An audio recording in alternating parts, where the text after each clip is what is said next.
Voilà, dernière vidéo de la séquence, je vous avais promis qu'on allait plonger un petit peu plus au niveau du reporting. Alors, vous rappeliez, quand vous vous connectez au niveau d'Actito, vous avez ce fameux tableau de bord avec un score d'engagement. Alors, le score d'engagement, c'est tout simplement l'activité que vous avez toujours sur une période de 3 mois. Vous pouvez nous demander d'ailleurs les scores d'engagement par secteur d'activité. Alors, on pourra vous donner le retail, le B2B, le bancaire.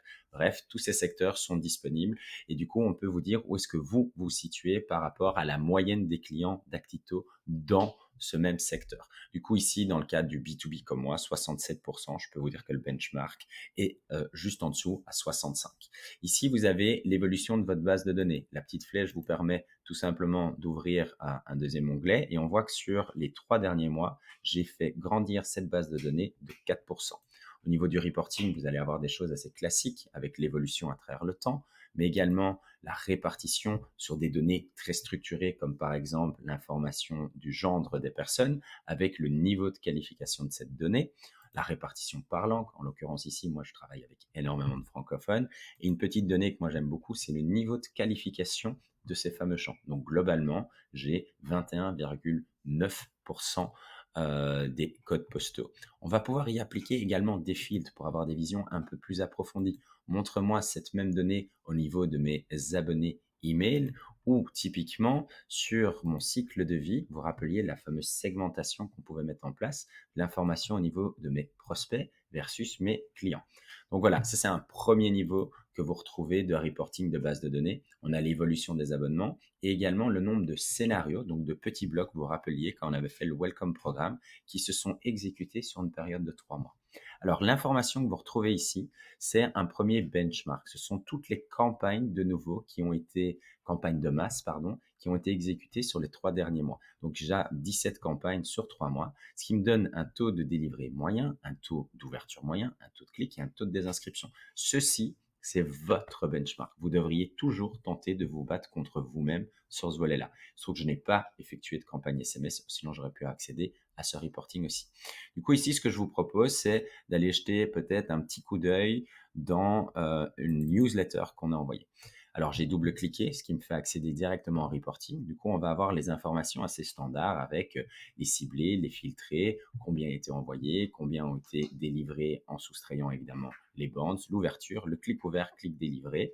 S'il y avait même des plaintes, on peut les identifier. Vous voyez ici, en l'occurrence, j'en ai une.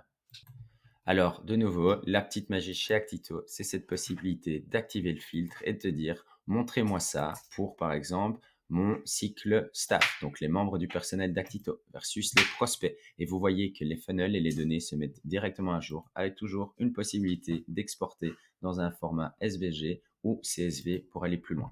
On a toujours des petits éléments à gauche. De nouveau, je ne vais pas vous faire tout, mais les ouvertures en termes d'heures et de jours, mais aussi de device, les zones de clic avec évidemment une petite heatmap dessus qui vous montre là où s'en vont les différentes personnes quand ils cliquent et un rapport de délivrabilité aussi avec un taux moyen d'ouverture, un taux moyen de clic et les différents top 10 domaines. Et si vous voulez aller plus loin, vous pouvez encore le travailler aussi.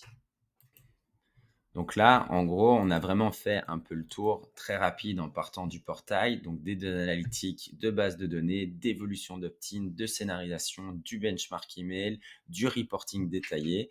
Évidemment, je vous avais montré dans la toute première vidéo que vous pouviez aussi vous retrouver vers reporting, où vous allez pouvoir afficher des participations à des enquêtes. Moi, ce que je voudrais encore vous montrer rapidement ici, c'est les reporting de campagne qui vous permettent, par exemple, de comparer de rassembler pardon, différentes campagnes d'une même nature. Typiquement, montre-nous les product release. Donc ça, c'est le classique, c'est tous les emails qu'on a envoyés. Mais là où ça devient intéressant, c'est que vous avez un module de comparaison et vous avez les différentes campagnes qui sont collées les unes aux autres avec les volumes envoyés, les volumes ouverts, cliqués, délivrés. Vous avez encore ce détail en termes de clics et toujours ces options d'export tout en travaillant sur des notions de temps. Alors, dernier petite analytique comme ça, on sera dans les 5 minutes. Quand vous faites également de la scénarisation, vous disposez de reporting sur vos scénarios. Alors là, je vous montre un petit peu à quoi ça peut ressembler aussi au niveau de la scénarisation. Et l'exemple ici, c'est du coup la participation à un formulaire 144. Là, j'ai été leverager le petit bloc orange, conditions de profil. S'ils font partie du marché France, envoie cette campagne-là. J'en ai exécuté 49. Si pas, j'ai exécuté 95 campagnes. Du coup, du reporting de nouveau disponible à ce niveau-là. À côté de ça, il existe encore un module de marketing intelligence. Mais encore une fois, si là vous voulez en savoir plus, vous savez comment nous contacter. À très bientôt pour de prochaines vidéos et n'hésitez pas à nous dire ce qui vous manque. Bye bye.